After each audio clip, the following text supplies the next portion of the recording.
Start. महाराष्ट्रात विविध अपारंपरिक ऊर्जा स्रोतातून मार्च 2025 पर्यंत 9,587 मेगावॅट निर्मिती करण्यात आली. यातील पवन ऊर्जेची क्षमता 5,284.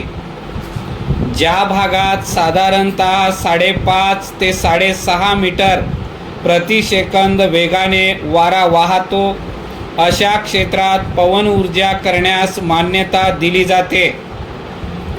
देशात अशी क्षेत्र 339 असून त्यापैकी 40 महाराष्ट्रात आहेत.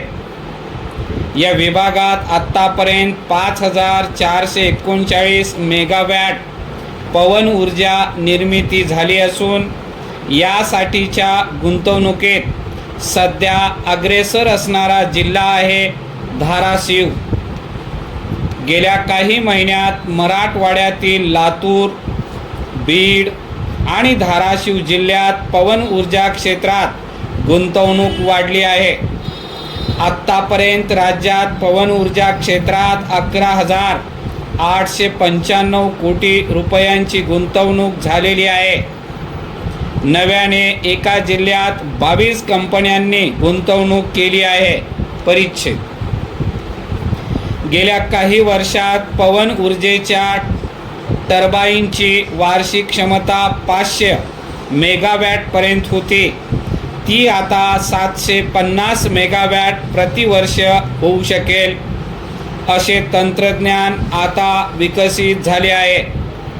मराठवाड्यात लातूर जिल्ह्याच्या निलंगा तालुक्यात, बीडच्या परळी तालुक्यात आणि धाराशिव जिल्ह्याच्या संपूर्ण बालाघाट परिसरात वाऱ्याचा वेग अपारंपरिक ऊर्जासाठी उत्तम असल्याच्या अहवालानंतर आता त्या जिल्ह्यात 393 पवन चक्क्यांची नोंदणी झाल्याचे, तेथे पवन ऊर्जेची क्षमता 1,321.93 मेगावॅटपर्यंत जाऊ शकते. आत्तापर्यंत महाऊर्जा विभागाकडे 2,038 मेगावॅट पवन ऊर्जेची नोंदणी झाली असून यात धाराशिव नंतर बीड जिल्ह्याचा क्रमांक लागतो. अहिल्यानगर, लातूर, नंदुरबार व सांगली जिल्ह्यातही नवे प्रकल्प उभारले जाणार आहेत. परिच्छेद.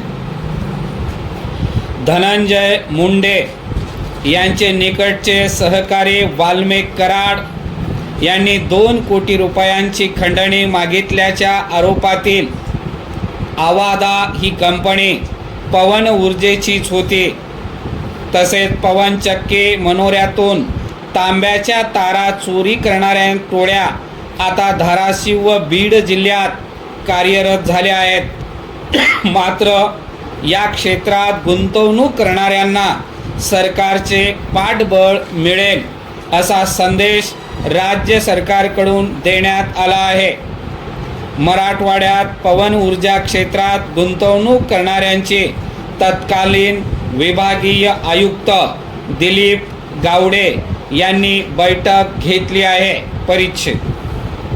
पवन चक्की उभी करताना एका शेतकऱ्याची सरासरी 7 एकर जमीन कंपनीकडून 28 वर्ष 11 महिन्याच्या भाड्याने घेतली जाते.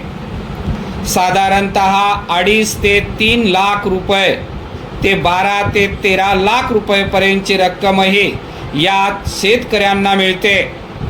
पवन चक्कीचा परीघ अन्य शेतकऱ्याच्या शेतात असल्यास दर वेगवेगळे ठरतात. काही ठिकाणी एकाच शेतीचे 2-3 वारस असतात आणि करार एकाच शेतकऱ्यांबरोबर होतो. ज्या शेतकऱ्यांची निकड अधिक त्यास कमी दर असे सूत्र काही कंपन्यांनी ठरवल्याने वाद वाढले आहेत. वीज वाहिन्यांसाठी भुई भाड्याचा दर वेगवेगळा असतो.